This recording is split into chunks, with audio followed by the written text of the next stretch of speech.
మీగడ ఉంటుంది కదండి, పాల మీద మీగడ. ఇదిగో ఇంత మీగడ వచ్చింది. ఇది 5 రోజులు మీగడ. ఇది ఇప్పుడు నేను మిక్సీ పట్టేస్తా. మిక్సీ పట్టేసేస్తే ఇందులోంచి మనకి వెన్న వస్తుంది. గరిటె కూడా ఇందులో ఉండిపోయింది చూడండి. నాకు మళ్ళీ ఈ వారం అంతా ఈ వెన్న నెయ్యి సరిపోతుంది వంటకి. అట్లా నేను ఆయిల్ కొనుక్కోకర్లేకోకుండా, నెయ్యి కొనుక్కోకర్లేకోకుండా సరిపోతుంది అన్నమాట. అందుకు రోజు ఒక ప్యాకెట్, ఆ ప్యాకెట్లోంచి వచ్చిన మీగడ. మనం కొనుక్కుని తినే నెయ్యి కంటే ఇది బెటర్ కదా. అటు పాలు కాఫీకి వస్తాయి, ఇటు నెయ్యి వస్తుంది కదా. ఇది మిక్సీ పట్టుకుని వస్తాం. చెల్లెళ్ళు ఇదిగో వెన్న. మొన్న ఊరెళ్ళాను కదండి నేను. ఆ రోజుని ఒక చెల్లి అడిగింది ఎట్లా చేస్తున్నావు అక్క అని. ఇదిగో ఇదంతా తీస్తా చూడండి. ఇది రోజు ఒక ప్యాకెట్కి వచ్చే మీగడండి. రోజు ఒక ప్యాకెట్లో వస్తుంది. కాసేసి ఫ్రిడ్జ్లో పెట్టుకోవాలి. ఫ్రిడ్జ్లో పెట్టుకుంటే అది త్వరకు వచ్చేస్తుంది అనమాట. ఇది వరకు ఆరోగ్య మిల్క్లో వచ్చేది. ఇప్పుడు ఆరోగ్య డమ్మి. ఆరోగ్య తాగినంత వేస్ట్ పాలు ఏవి లేవు. ఎందుకంటే ఫస్ట్లో నేను అవే తాగేదాన్ని. ఆరోగ్య వేస్ట్. ఎందుకంటే అది మొత్తం ఏదో పాలలాగానే ఉందండి ఆరోగ్య. వాడు నా మీద కేసేసిన పర్లేదు, వెళ్ళి శుభ్రంగా జైల్లో కూర్చోట. నిజంగా. ఎందుకంటే నేను లీటర్ డబ్బా ఉంటుంది, అంటే లీటర్ కంటే ఎక్కువే ఉంటుంది. ఆ డబ్బా తెచ్చుకునేదాన్ని. అసలు లేదు, బాగాలేదు. పాలు తాగుతుంటే పాలులాగా ఉండట్లేదు, ఏదో పిండిలాగా ఉంటుంది. పాలు కూడా పాలు స్మెల్ రావు, ఏదో స్మెల్ వస్తుంది. కాఫీ తాగితే అసలు కాఫీ లాగా ఉండదు, టీ తాగితే టీ లాగా ఉండదు. నేను అప్పటి నుంచి ఆరోగ్యం మానేశాను. ఇంకా హెరిటేజ్ ఫుల్ క్రీమ్ తెచ్చుకుంటాను. మా ఊర్లో అయితే 40, ఇక్కడైతే 42. మా ఊరు హైదరాబాద్ తక్కువ పట్టను, ఎందుకంటే నన్ను ఆదరించింది హైదరాబాద్. అన్నం పెట్టింది, నా పిల్లలకు ఒక దారి చూపించింది. ఏ దారి తెన్ను లేకుండా ఉన్న నన్ను నిలబెట్టింది, బ్రతికించింది. ఈ పాలు కదండి, ఏమంటారు, మీగడైపోయిన తర్వాత ఈ వేస్ట్ ఇంకా పారిపోయాలి. ఈరోజు నాకు తెలియక ఏం చేసేదాన్ని, తోడు ఒకరోజు ఈ కాసి తోడు పెట్టి తెల్లారి మిక్సీ పట్టేదాన్ని.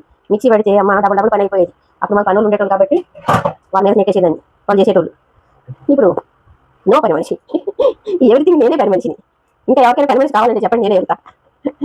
అయ్యో, ఇదంతా తీసేసుకుని శుభ్రంగా క్లీన్ చేసేసుకుందాం.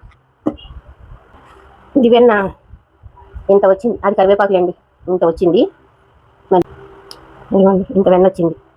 ఇంత వెన్న వచ్చింది. కొద్దిగా కరివేపాకు వేసుకుని స్టవ్ మీద పెట్టేసుకుందాం.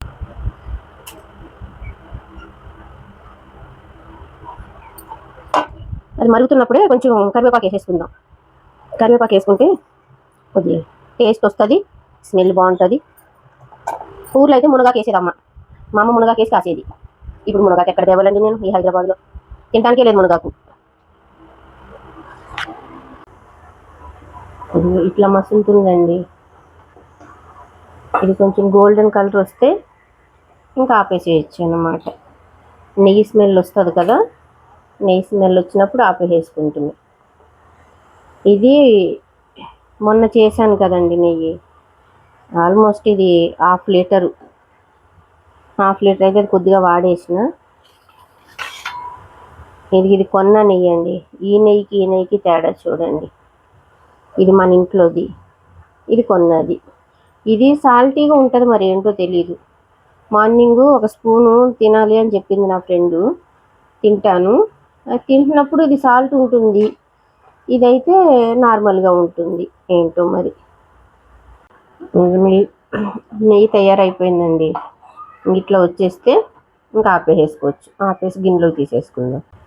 చిన్నప్పుడు ఈ మాడు కోసం మా చెల్లి నేను కొట్టుకునేటోళ్ళమండి. మా అమ్మ నెయ్యి కాసేది, మాకు ఆవులు గేదెలు ఉండేవి. దీనికోసం కొట్టుకునేటోళ్ళం ఇద్దరమును. అంటే ఒకసారి ఒకరమని అనుకునేటోళ్ళం. ఇది కమ్మటి వాసన వస్తుంది కదా, ఈ మాడు అనేది చాలా టేస్టీగా ఉంటుంది, బాగుంటుంది. దాని గురించి ఇద్దరం కొట్టుకునేటోళ్ళం. చూడండి, ఇది దీనికోసం మా చెల్లి నేను కొట్టేసుకునేటోళ్ళం, బాగా కొట్టుకునేటోళ్ళం. నన్నేమో సన్నికాలే అనేది మా చెల్లి, నేనేమో రుబ్రోలు అనేదాన్ని. అంటే మా చెల్లి ఏమో సన్నగా ఉంటుంది, అమ్మ కాలుతుంది, నేనేమో బక్కగా ఉండేదాన్ని. ఇదిగోండి 1/2 లీటర్ వచ్చింది నెయ్యి. పోయినసారి 1/2 లీటరు, ఇప్పుడు 1/2 లీటరు. అంటే చూడండి, ఆయిల్ ఖర్చు లేదు, అటు నెయ్యి వస్తుంది, పాలు వస్తున్నాయి. ఇది నాకు చెమటలు పట్టేస్తున్నాయి ఇక్కడ.